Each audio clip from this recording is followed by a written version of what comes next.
पोन्नियन सेल्वन का PS1 का teaser हमको वही कहानी बताता है। इस फिल्म को इंडस्ट्री ने पनौती फिल्मों की कैटेगरी में रखा था। हैरी पॉटर में वोल्डेमॉर्ट का नाम और इस फिल्म के स्टार्स का नाम कोई नहीं लेता कि कहीं पनौती न चढ़ जाए। खैर, पिछले 60 सालों से भी ज्यादा टाइम से इस कहानी को पर्दे पर उतारने की कोशिश हो रही है, लेकिन ये पॉसिबल हो ही नहीं पा रहा था। कल्कि कृष्णमूर्ति की पोन्नियन सेल्वन से इंस्पायर्ड ये कहानी चोला डायनेस्टी के टाइम की एक स्टोरी है जो 2 पार्ट्स में आएगी। एक इंटरव्यू में मणिरत्नम सर ने खुद ही ये बताया कि ये फिल्म उनका ड्रीम प्रोजेक्ट है। मणिरत्नम सर के लिए इसका पहला पार्ट ही खत्म करना एकदम वैसी फीलिंग होगी जैसे घर में लड़की की शादी निपट गई हो। मतलब भाई साहब, इतने टाइम से देश की दर्जन भर सरकारें बदल गई, इंडिया ने 3 वर्ल्ड कप जीत लिए, ग्लोबल रिसेशन आ गया, दुनिया थिएटर से OTT पर आ गई, लेकिन फिल्म नहीं बन पाई थी। बोला जा रहा है कि इंडिया की सबसे महंगी फिल्म है जिसका बजट 575 करोड़।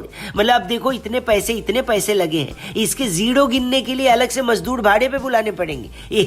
इतना जीरो है इसके आगे, लेकिन ठीक है, अच्छा है। आइए टीजर की बात कर लेते हैं। तो टीजर देखने के बाद हमारे मुंह से यही निकला कि फाइनली इंडियन मूवी इंडस्ट्री ने सच्चे मायनों में कुछ ऐसा बनाया है जो हॉलीवुड के स्टैंडर्ड तक जाता है। टीजर में चोला डायनेस्टी के टाइम का मैप है और वॉर सीक्वेंस कितने बड़े हैं इसका हर फ्रेम आपको खुद बता रहा है। अब क्योंकि फिल्म नॉवेल से इंस्पायर्ड है तो इसमें फैमिली ड्रामा के साथ तख्त की लड़ाई होने वाली है। इसी बीच विक्रम, ऐश्वर्या राय बच्चन, कार्ति, शोभिता धुलीपाला जैसे एक्टर्स, और ये बहुत सारी जगह आपको बाहुबली की भी याद दिलाती है, लेकिन एक अलग फ्लेवर के साथ। यानी खेल बहुत बड़ा होने वाला है। आगे बढ़ते, टीजर पे वापस आते हैं। क्योंकि ये 1 मिनट 20 सेकंड्स का ही है टीजर, तो नेगेटिव्स तो भैया नहीं मिलेंगे, क्योंकि इसका फर्स्ट फ्रेम ही आपको मूवी के लिए पॉजिटिव वाइब्स मुंह पर फेंक कर मारता है कि कुछ बवाल तो बनाया है भाई साहब। AR रहमान साहब का म्यूजिक टीजर का फील बढ़ाता है और अपने अमिताभ बच्चन जी का भी एक छोटा सा रोल इसमें बताया जा रहा है, और बच्चन साहब का तो भैया सल्यूट करना चाहेंगे। बाकी यंगस्टर्स जहां एक फिल्म के लिए स्ट्रगल कर रहे हैं, वहां अमिताभ बच्चन साहब आज भी इस उम्र में अपना 100% देते हैं, है कि नहीं? वैसे इस फिल्म का सोर्स मटेरियल भी काफी बड़ा है। जिस मैगजीन से ये इंस्पायर्ड है वो 1200 पन्नों से भी बड़ी है। यानी ऐसी स्टोरी मणिरत्नम जैसे ग्रेट डायरेक्टर के हाथ में हो तो कुछ बवाल तो पक्का बन रहा है बॉस। लेकिन आपको क्या लगता है? कमेंट करके जरूर बताना कि क्या ये ग्लोबल स्टैंडर्ड्स पर खरी उतरेगी?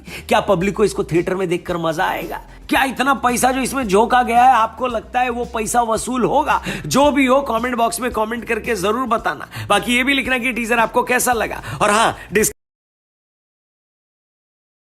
एक विलन जी, हाँ। इतना लेट क्यों भाई? इसलिए क्योंकि फिल्म देखने के लिए बहुत हिम्मत जुटानी पड़ती है ना भाई साहब, स्पेशली वहाँ जहाँ इतनी सारी स्टार कास्ट इन्वॉल्व हो। वैसे लगी कैसे तुमको? देखो, मैं तो कहूंगा इसका नाम एक विलन नहीं 4-5 विलन रिटर्न्स होना चाहिए था। क्यों, वो आगे बताऊंगा, क्योंकि मैं टिकट लेकर थिएटर में गया, सारे कपल्स मोडनिया बनकर बैठे हुए थे। मैंने बोला ठीक है, कोई बात नहीं, सह लेंगे थोड़ा सा। खैर, मेरा सबसे बड़ा सवाल है कि मैं दुनिया भर के साइंटिस्ट से पूछना चाहूंगा, चांद पर पानी ढूंढ रहे हो तो रुक जाओ, मंगल में एलियंस ढूंढना है तो भी बंद कर दो, ओजोन लेयर में कितना छेद हुआ है वो भी काउंट करना बंद कर दो। पहले इस बात का पता लगाओ कि मुंबई की मेट्रो इतना डेवलप कब हो गई भाई साहब, जितना इस पिक्चर में दिखाया है। अरे देवा, ये गड़बड़ है बाबा। आड़े के कार शेड के लिए वहाँ पे लड़ाइयाँ चल रही हैं और यहाँ तो मुंबई की मेट्रो हवा में उड़ाए जा रहे हो। ये इतनी बड़ी बड़ी स्काई स्क्रेपर बिल्डिंग्स मेट्रो के आजू बाजू कैसे आ गई और उसके बीच में मेट्रो डांस करती हुई आसमान में उड़ रही है? मतलब कुछ भी। अब कंट्रोल कर, पिक्चर के बारे में बता। क्या बताऊं, एक विलन बेसिकली प्यार, धोखा, नफरत और बदले के इमोशन का एक कॉकटेल है, जिसको मोहित सूरी ने ट्विस्ट एंड टर्न से सजाकर एंगेजिंग बनाने की कोशिश की है, लेकिन बिल्कुल रिस्क नहीं लेने का। जी हाँ, फिल्म अपने पहले ही मिनट से हमारे मुंह पर अर्जुन कपूर फेंक के मारती है। फिल्म की कहानी 2 पैरेलल्स पर भागती है। जी हाँ, एक अर्जुन और तारा का एंगल है, दूसरा जॉन और दिशा का एंगल है, इसके बीच उस सीरियल किलर का भी एंगल है जो हम सब जानते हैं कि कौन है। ट्रेलर में ही आइडिया लग गया था। इतना ब्योमकेश बख्शी का एपिसोड तो हमने भी देखा है, क्यों बहू है? बिल्कुल। अरे बाप रे, ये तो धोती खोल रहा है। सीधे शुरू होती है फिल्म एक मर्डर से जिसका इल्जाम लगता है अर्जुन यानी गौतम पर। अब गौतम एक अमीर बाप की बिगड़ी हुई औलाद है, जिनको उनके बाप ने जायदाद से निकालते हुए यही बोला, क्या बोला? निकल लो, पहली फुर्सत में निकल। फिल्म इसके बाद फ्लैशबैक में जाती है और स्टोरी एस्टैब्लिश करने की कोशिश होती है, जहां पर फर्स्ट हाफ का ज्यादातर टाइम अर्जुन को दिया गया है, लेकिन फिल्म का इंटरवल एक ट्विस्ट के साथ आता है, जिसके बाद second half John versus Arjun की लड़ाई है, जहां बीच में सस्पेंस और थ्रिल का कॉकटेल बनाने की कोशिश की गई। अब इसके बाद कहानी किसको हीरो और किसको विलन बनाती है, कौन इसका असली हीरो निकलता है, क्लाइमैक्स में क्या ट्विस्ट आता है, और शेर का इसमें क्या रोल है? शेर का? जी हाँ, है एक तो रोल है, वो आपको जानना है तो पिक्चर देखनी पड़ेगी। अब देखो, इतनी बड़ी फिल्म बनाई है तो कुछ अच्छा और कुछ बुरा तो होगा ही। तो पहले पॉजिटिव पॉइंट पे आते हैं। फिल्म के पॉजिटिव पॉइंट में सबसे पहले आता है म्यूजिक। तेरी गलियां, जी हाँ, नए लिरिक्स के साथ ये गाना अच्छा लगता है। मैंने तेरा नाम हार्ट रख दिया, हार्ट सॉरी दिल रख दी, ये गाना भी बढ़िया लगता है, ओवरऑल म्यूजिक बढ़िया है। दूसरी अच्छी चीज है फिल्म की इसका ड्यूरेशन, जी हाँ लिमिटेड रखा है, 2 घंटे से थोड़ी ऊपर की ये फिल्म है। बाकी क्लाइमैक्स, जी हाँ थोड़ा हुक्ड रखेगा, लोगों की थोड़ी एक्साइटमेंट बढ़ा देगा क्लाइमेक्स, समझे। बाकी नेगेटिव्स पे आते हैं, बोले तो माइनस पॉइंट पिक्चर के। हो सबसे पहला तो डायलॉग डिलीवरी। अर्जुन कपूर ने 2 दर्जन बारी वही डायलॉग मारा है। मरना चलेगा, हारना नहीं भैया, एक ही डायलॉग 25 बार मारोगे क्या? कुछ भी। खैर दिशा से मराठी बुलवाने की कोशिश की गई है, साथ ही गंदे से गंदा डायलॉग चुन चुन के दिशा को दिया गया है, जिसका दिशा को पता नहीं। क्या I mean, दिशा को पता ही नहीं चला क्या?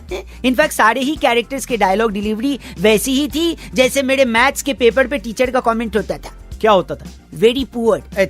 आगे बढ़ो आगे। आगे भाई साहब मेट्रो का एक फाइट सीन है जिसमें मेट्रो चली जा रही है, चल नहीं रही है, हवा में उड़ रही है, ऐसे टर्न ले रही है कि अंदर बैठे हुए 2 इंसान जो फाइट कर रहे हैं, जॉन और अर्जुन, वो गिर पड़ जा रहे हैं। अबे मेट्रो है या बुलेट ट्रेन भाई साहब, इतनी सुपर स्पीड से चला रहे हो? कौन सा ड्राइवर था भैया मेट्रो का? ऊपर से बड़ी बड़ी बिल्डिंगों के बीच से मेट्रो घुमा रहे हो, उड़ा रहे हो, इतनी बिल्डिंग्स कहाँ से बन गई? कुछ भी। बाकी कई और ऐसे सीन्स हैं जिनको देखने के बाद आप अपनी आंखों को फिनाइल से धोने लगोगे या दिमाग को बाहर निकाल के 2-3 दिन फ्रीजर में रखोगे। जैसे कौन से सीन? मतलब जॉन और दिशा का एक लव सीन है जहाँ पर कपड़े उतारने की जगह दोनों एक दूसरे के कपड़े फाड़ देते हैं। कुछ भी। बाकी एक और सीन है जहाँ अर्जुन कपूर को पूरी मुंबई पुलिस ढूंढ रही है और वो भाई साहब बिना हेलमेट के अपनी बाइक शहर भर में घुमा रहे हैं और पुलिस पकड़ती ही नहीं। कुछ भी। वहीं जॉन एक कैब ड्राइवर होकर भी इतना पैसा लड़की पे उड़ाए हैं, उनको देखकर तो मेरे को यही लगा कि अपनी जॉब छोड़कर कैब ही चलाते हैं भाई साहब, ज्यादा स्कोप है। 14 घंटे कैब चलाने वाले को इतना टाइम मिल जाता है कि इतनी हैवी बॉडी बना ले, आखिर कैसे? कुछ भी। तारा का एक डायलॉग है, सबसे रियल था। कौन सा डायलॉग? एक सीन में वो कैब बुक करती है, फिर कैब ड्राइवर से फोन पे बोलती है कि भैया मैं लोकेशन पे खड़ी हूँ, आप कहाँ हो? मैंने कैब बुक की है, दिखाई नहीं दे रहे हो। थोड़ी मर्यादा रखिए। जी हाँ, ये हम सबके साथ होता है कि लोकेशन डालने के बावजूद कैब वाले भैया हमको कॉल करके पूछते हैं आना कहाँ है, आप किधर हो? मैं लोकेशन पे खड़ा हूँ। भाई अगर तू लोकेशन पे खड़ा है तो मैं जिस लोकेशन पे खड़ा हूँ वो कौन सा लोकेशन है भाई? कुछ भी। खैर वहीं जॉन और अर्जुन का एक फाइट सीन है जहाँ पर सीधे सीधे जॉन एज लेकर चलते हैं, लेकिन फिर भी एंड में जब अर्जुन को इतनी पिटाई पड़ती है उसके बाद भी उनके चेहरे पर चोट का कोई निशान नहीं आता। कुछ भी। खैर कुल मिलाकर ये बात है कि फिल्म में पोटेंशियल था लेकिन किसी तरह उस लेवल पर वो पहुंच नहीं पाई। पर्सनली मेरा ओपिनियन तो ये है। बाकी आप कमेंट में बताना कि आपको पिक्चर कैसी लगी, क्या जोड़ की लगी? आई मीन थिएटर गए थे देखने या फिर OTT पे आने का इंतजार कर रहे हो? जो भी हो लिखना जरूर कमेंट सेक्शन में, और लिखना कि ये वीडियो आप देख कहां से रहे हो। बाकी और फिल्म एक हद तक आपको निराश नहीं करती है, कम से कम पॉपकॉर्न कोल्ड ड्रिंक का पैसा तो वसूल ही हो जाएगा। तो भाई समीर और नरगिस अपने पास के ट्रॉमा से जूझ रहे हैं। ये कपल अपने साथ हुए हादसे को भुलाकर जिंदगी को दोबारा नॉर्मल तरीके से जीने की कोशिश कर रहे हैं। इसमें समीर को लगता है कि अगर वो 2 से 3 हो जाएंगे तो हो सकता है नरगिस अपने ट्रॉमा से बाहर आ जाए। इसी बीच उनके दोस्त की भतीजी नंदिनी को वो गोद ले लेते हैं क्योंकि नंदिनी के पेरेंट्स की डेथ हो जाती है। फिल्म का पहला आधा घंटा आपको एक फैमिली ड्रामा लगेगा और आप ये सोचेंगे यार इसको A सर्टिफिकेट क्यों दिया गया है। फिल्म इस पूरे टाइम इमोशंस को बिल्डअप करती है ताकि इसके बाद जो इवेंट्स हो वो आपको अंदर से हिला डाले, और होता भी यही है। नंदिनी को किडनैप कर लिया जाता है और उसके बाद जो उसके साथ होता है वो आपको अंदर तक हिला देता है भाई साहब। जो गंदी और वैसी चीजें इसमें दिखाई गई हैं कहीं ना कहीं इसी सोसाइटी में कहीं पर वो होती तो है, वो देखकर आपका दिल दहल जाएगा। जबकि डायरेक्टर ने ध्यान रखा है कि सीन्स में ज्यादा कुछ न दिखाते हुए भी बात आप तक पहुंचा दी जाए। कमजोर दिल वालों के लिए ये फिल्म बिल्कुल नहीं है। लेकिन इसी बीच फिल्म में एंट्री होती है शीबा चड्ढा और दिव्येंदु भट्टाचार्य की। गुंडे बदमाशों के डोल हो या फैमिली एंटरटेनर, शीबा मैम का प्रेजेंस हमेशा स्क्रीन पर नजर आता है, लेकिन सच में कहानी बहुत काल्पनिक है। गुंडागर्दी लखनऊ में दिखाई गई है। बताओ ये योगी जी के राज में कौन गुंडागर्दी कर रहा है बे? मैं तो ये सब नहीं मानता। वहाँ पे खाली एक ही गुंडा रहता है लखनऊ में। कौन? बुलडोजर, बस। और वहाँ 2 ही चीजें नियमित रूप से तोड़ी जाती हैं। कौन कौन सी? एक अवैध निर्माण और दूसरा अपराधियों की मैं वैसे भी बोलने वाला नहीं था, पर हाँ अगर आप समझ चुके हो तो अच्छी बात है। मालूम है तेरे बाप को मत सिखा, चल आगे बढ़ते वल्गर हो जाएगा। हो गया है, सॉरी। फिल्म का फर्स्ट हाफ खत्म होने से पहले का एक सीन है जो जेल में होता है भाई साहब, वो वाला सीन, ओहो उसमें विद्युत भाई ने जान डाल दी है, पूरा माहौल बना दिया, मजा आ जाता है। वहीं एक करप्ट पुलिस वाले के घर में घुसकर विद्युत उसको धोते हैं। वो सीन ऐसे सेट किया गया है जो आपको फिल्म से जोड़े रखता है और आप उस वायलेंस के सीन में भी इन्वॉल्व रहते हैं। फिल्म में ब्रुटैलिटी का खेल सेकेंड हाफ में शुरू होता है। ओवरऑल फिल्म सेकंड हाफ में बदले की कहानी है, जिसका क्लाइमैक्स और कहानी किस मोड पर खत्म होगी और पॉलिटिक्स कैसे उसमें एंट्री करेगी, ये देखने के लिए आपको ये फिल्म देखनी होगी। 3 बढ़िया पॉइंट्स अगर फिल्म की बात करें तो इसकी अप्रोच अच्छी लगी है। फिल्म एक्शन सीन्स को लेकर काफी रियलिस्टिक रहती है। फिल्म कोई उछल कूद वाले सीन को नहीं दिखाती है, बल्कि सब कुछ जितना ओरिजिनल हो सके रखने की कोशिश करती है। दूसरा, विद्युत भैया का कैरेक्टर, जिसको पहले पार्ट की तरह एक आम आदमी की तरह रखा गया है, उनके इमोशनल सीन्स अच्छा बैठते हैं। एक्शन सीन्स तो कड़क है, वो नंबर 1 है उसमें। डायलॉग्स भी कुछ बहुत अच्छे हैं, जैसे बाहर के रावण को मारने के लिए अपने अंदर के राम को जगाइए। फिल्म एक बाप और बेटी के इमोशंस को पूरी ईमानदारी से रखने की कोशिश करती है, जहां विद्युत भाई निखर के सामने आते हैं। Love you bro. लेकिन ऐसा नहीं कि फिल्म में सब कुछ अच्छा है। इसका एग्जीक्यूशन भले बढ़िया हो, लेकिन कहानी वही 70s 80s वाली कई लोगों को लग सकती है, जो हम पहले भी देख चुके हैं। वहीं फिल्म का क्लाइमैक्स उतना मजेदार कई लोगों को नहीं लग सकता। इससे बढ़िया तो इंटरवल वाला सीन लगता है, लेकिन फिर भी ओवरऑल माल सही है, जाके देखा जा सकता है। ठीक है, तो ये था पूरा रिव्यू इस पिक्चर का। कैसा लगा आप हमें कमेंट करके जरूर बताना।